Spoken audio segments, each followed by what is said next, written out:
तो स्टूडेंट्स आइए करते हैं क्लास 12 से। आज हमारी नई पोएम है कीपिंग क्वाइट, शांत रहना, चुप रहना। This poem is written by Pablo Neruda. Pablo Neruda was a Chilean poet, writer, diplomat and politician. वो एक डिप्लोमेट भी थे, राजनीतिज्ञ भी थे, and he got Nobel prize in the field of literature in the year 1971। 1971 में साहित्य के क्षेत्र में, लेखन के क्षेत्र में उनको नोबेल प्राइज भी मिला। उनकी जो राइटिंग्स हैं, उनकी जो क्रिएशंस हैं, रचनाएं हैं, उनकी मेन थीम सैडनेस और डिस्पेयर, उदासी और निराशा, बहुत सारी उनकी पोएम्स में ये थीम रही है। और जो ये हमारी पोएम जो हम आज कर रहे हैं keeping quiet, this is an anti war poem. You should note down, this is an anti war poem. युद्ध का विरोध, युद्ध की भावनाओं का विरोध करने वाली ये एक कविता है और यही इस पोएम की थीम है।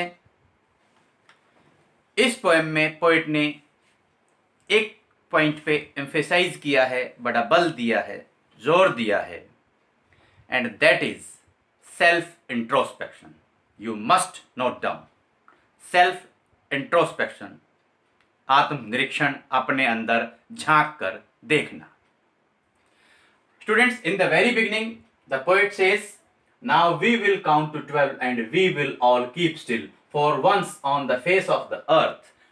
Let's not speak in any language, let's stop for 1 second and not move our arms so much. Poet कहते हैं, आइए धरती के इस पटल पर, धरती की इस सतह पर जब तक हम 12 गिने तब तक हम सभी शांत हो जाते हैं, स्थिर हो जाते हैं, चुप हो जाते हैं और हम किसी भी लैंग्वेज में, किसी भी भाषा में बात नहीं करते हैं। यहां एक सिग्निफिकेंस है, पर्टिकुलर नंबर दिया है कि हमें 12 गिनने तक चुप रहना है, शांत रहना है। इसका क्या मतलब है? Why does the poet say so? कवि ऐसा क्यों कहता है? देखिए, हमने यहां पर ड्रॉ किया है ये घड़ी, ये पिक्चर। इसमें आप देख सकते हैं जो गिनती होती है, काउंटिंग होती है, वो 1 to 12 तक होती हैं। क्लॉक का, घड़ी का, वॉच का एक पूरा राउंड, पूरा चक्र 12 गिनने पर पूरा होता है। इसलिए पोएट ने ये सिग्निफिकेंट नंबर 12 यूज किया है। वो कहते हैं, we will count to 12 and we will all keep still. हम सभी शांत हो जाएंगे। Let's not speak in any language, let's stop for 1 second and not move our arms. कहते हैं हम किसी भी भाषा में, किसी भी लैंग्वेज में बात नहीं करेंगे और अपनी आर्म्स को, अपनी बाजुओं को भी नहीं हिलाएंगे। अगर बहुत ज़्यादा संख्या में अगर बाजुएं भी हिलती हैं, उससे भी नॉइज क्रिएट हो सकता है, शोर पैदा हो सकता है। It would be an exotic moment, और ये बड़ा विचित्र पल हो जाएगा। It would be an exotic moment, बड़ा विचित्र पल ये हो जाएगा। विदाउट रश, विदाउट इंजन्स, हर जगह भागदौड़ है। उस दौरान कोई रश, कोई रन, कोई भागदौड़ नहीं होगी। कोई इंजन, कोई फैक्ट्री, कोई कारखाना काम नहीं कर रहा होगा। पूर्णतः शांति होगी। यही पोएट ने हमारे को मैसेज फर्स्ट स्टेंजा में दिया है। We would all be together in a sudden strangeness. Sudden होता है अचानक, एकदम से। स्ट्रेंजनेस होता है अजनबीपन। बहुत सारे लोग खड़े हैं, उनमें से कुछ एक दूसरे को जानते भी हैं, but they are not talking to each other, they are not speaking in any language। कोई किसी से बात नहीं कर रहा, कोई किसी भाषा का प्रयोग नहीं कर रहा। तो ऐसा लगेगा जैसे कि वो सभी स्ट्रेंज हैं, अजनबी हैं, स्ट्रेंजर्स हैं। वो सभी स्ट्रेंजर्स हैं, अजनबी हैं, ऐसा आभास हमें होगा। तो फर्स्ट स्टेंजा में पोएट ने केवल इतना ही बताया है, let us count up to 12 and we should not speak in any language, we should not move our arms. इतना आप याद कर लेंगे फर्स्ट स्टेंजा में, more than enough. Next stanza में पोएट वही मैसेज, उसी संदेश के साथ नेक्स्ट स्टेंजा में जब हम एंटर करते हैं, उसको पढ़ते हैं, वहां हमें पता चलता है। You should remember only two words, two persons. First one is the fisherman, मछुआरा, and the second one is the salt gatherer, नमक इकट्ठा करने वाला व्यक्ति। In the cold sea the fisherman will not be able to kill the whales. ठंडे समुद्र के पानी में कोई भी मछुआरा, जब हम ये शांत रहेंगे उस दौरान कोई भी मछुआरा किसी व्हेल मछली को नहीं मार पाएगा। और जो पूरे टाइम अपने काम में बिजी रहता है, सॉल्ट गैदरर है, नमक इकट्ठा करने वाला व्यक्ति है, नमक इकट्ठा करने की वजह से उसके हाथों में जख्म हो गए हैं, he is having his hurt hands, लेकिन काम के प्रेशर से वो उनको नहीं देख पा रहा है। He will get some time to look at his hurt hands. Salt gatherer अपने hurt hands को देख पाएगा। Those who prepare green wars. इस दौरान क्या होगा? Those who prepare green wars. Green wars का मतलब रोज नए नए, न्यू। Those who prepare, जो लोग रोजाना नए नए युद्ध भड़काते हैं, युद्ध तैयार करते हैं, लोगों को लड़वाते हैं। वॉर विद गैस, और ये युद्ध बड़े भयानक हैं, बड़े खतरनाक हैं।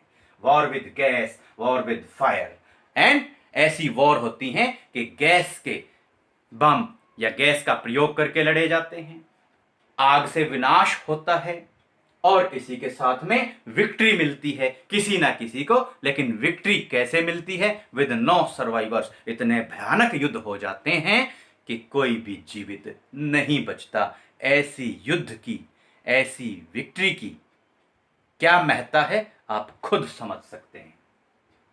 ये जो लोग जो रोजाना नए नए युद्ध भड़काते हैं, वो क्या हो जाएंगे? खाली हो जाएंगे। जो युद्ध की फैक्ट्रीज हैं, उनमें न्यू आर्म्स, नए वेपन्स नहीं बनेंगे, यूज ही नहीं होंगे, तो कौन बनाएगा? इसके साथ में ये लोग क्या करेंगे? They will put clean clothes.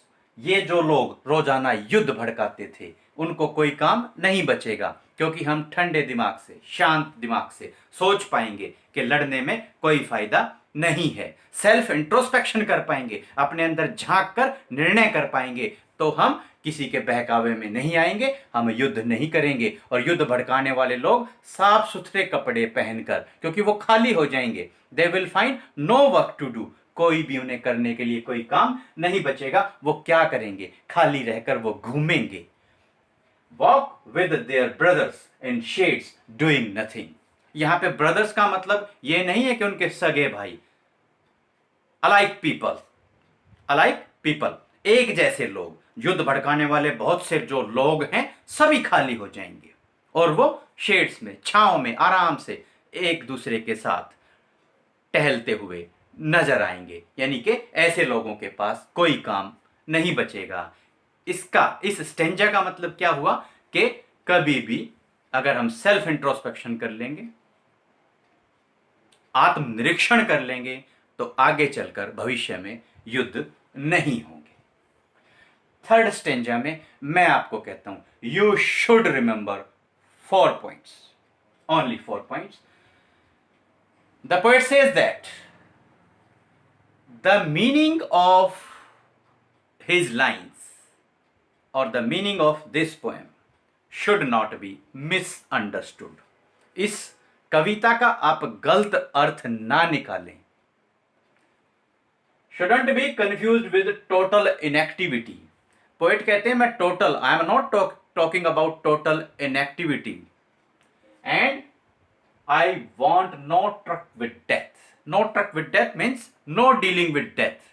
भाई अगर हम टोटल इनएक्टिव हो जाएंगे, इसका मतलब हम डेड बॉडी के जैसे हो गए, मृत शरीर के जैसे हो गए, हम कोई काम नहीं कर रहे हैं। पोएट कहते हैं ना तो मैं किसी मृत्यु के बारे में बात कर रहा हूं, और ना ही मैं ये कहता हूं कि हम इतने निष्क्रिय हो जाएं कि हम मृत शरीर के जैसे हो जाएं। मेरा कहने का ये मतलब नहीं है, और ना ही कोई मेरी इन बातों का ये अर्थ निकाले। Life is what it is about.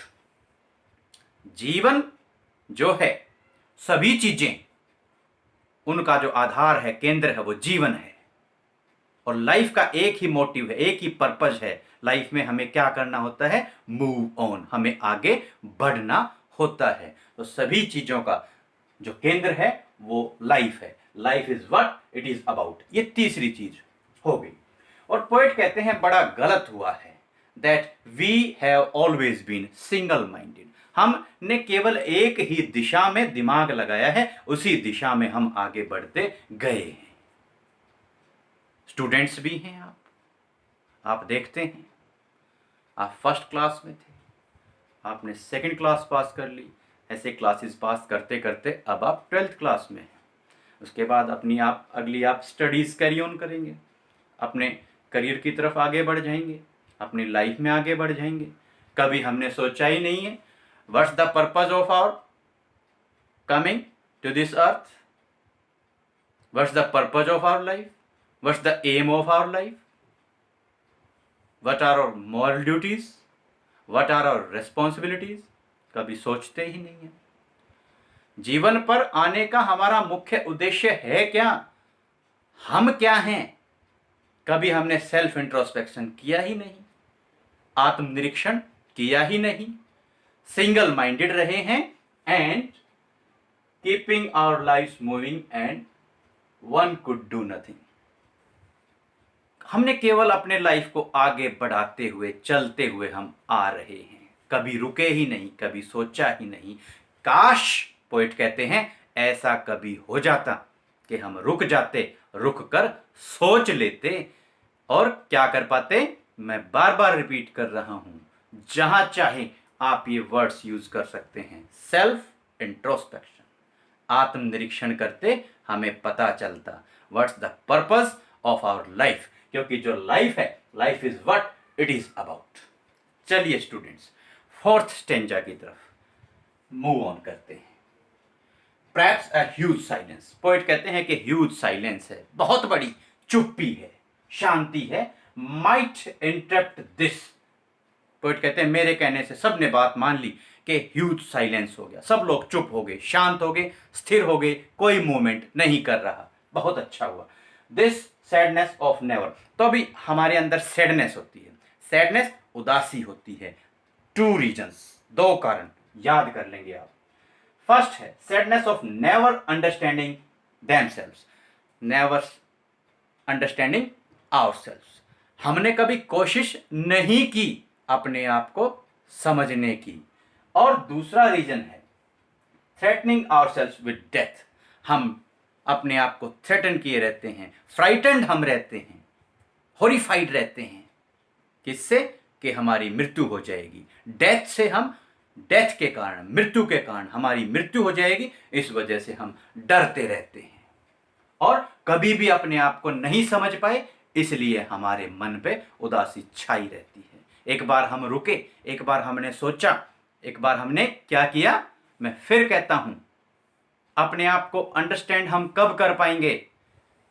When we will do one thing, that is self introspection, आत्मनिरीक्षण जब कर लेंगे, मन की ये उदासी दूर हो जाएगी, मृत्यु का जो भय है वो भी आपका दूर हो जाएगा। सेल्फ इंट्रोस्पेक्शन से ये पॉसिबल है। यहां पर और पोएट ने कहा है, अगर हम मूव ऑन नहीं करेंगे, सेल्फ इंट्रोस्पेक्शन कर लेंगे, कुछ देर के लिए रुकेंगे, कुछ देर के लिए हम सोच पाएंगे, it will give better results in the future. भविष्य में अच्छे परिणाम आएंगे। We will be able to know the aim of our life. We will be able to know the purpose of our coming on this earth. इस धरती पर क्यों आए हैं, हमारा उद्देश्य क्या है। सेल्फ इंट्रोस्पेक्शन कर लेंगे, ये सारी बातें समझ में आ जाएंगी। और पोएट कहते हैं उदास रहने की जरूरत नहीं है। यहां पर पोएट ने कहा है, समझाया है, how to remove the pessimism, निराशा को किस प्रकार दूर किया जाए, and how to adopt the optimism, आशा को, आशावाद को किस प्रकार से अपनाया जाए। He gave very perfect example. Perhaps the earth can teach us, and when everything seems dead and later proves to be alive. Poet कहते हैं धरती का उदाहरण ले लीजिए। जब हम नजर दौड़ाते हैं, देखते हैं कि अरे यहां तो धरती का ये भाग है, ये शुष्क पड़ा है, लाइक डेड, जैसे डेड थिंग होती है, मृत कोई चीज होती है, उस तरह से पड़ा है। और फिर जब बारिश आती है, बारिश की बूंदें गिरती हैं, या कभी भी कोई भी जब बीज धरती में से अंकुरित होकर फूटता है, तो वहीं धरती के उस क्षेत्र पर हमें ऐसा लगता है कि जैसे जीवन का संचार हो गया हो। पोएट कहते हैं यही मैंने कहना था। Now we will count to 12 and I will go. आप सभी गिनती कीजिए और मैं जाता हूं। स्टूडेंट्स, आप इस पोएम को इसी अंदाज में इसी तरीके से समझिए, याद कीजिए। होप करते हैं आपको पोएम अच्छे से समझ में आई होगी। और अगली वीडियो में अगली पोएम, अगली स्टोरी के साथ फिर होगी मुलाकात। Fine, thank you.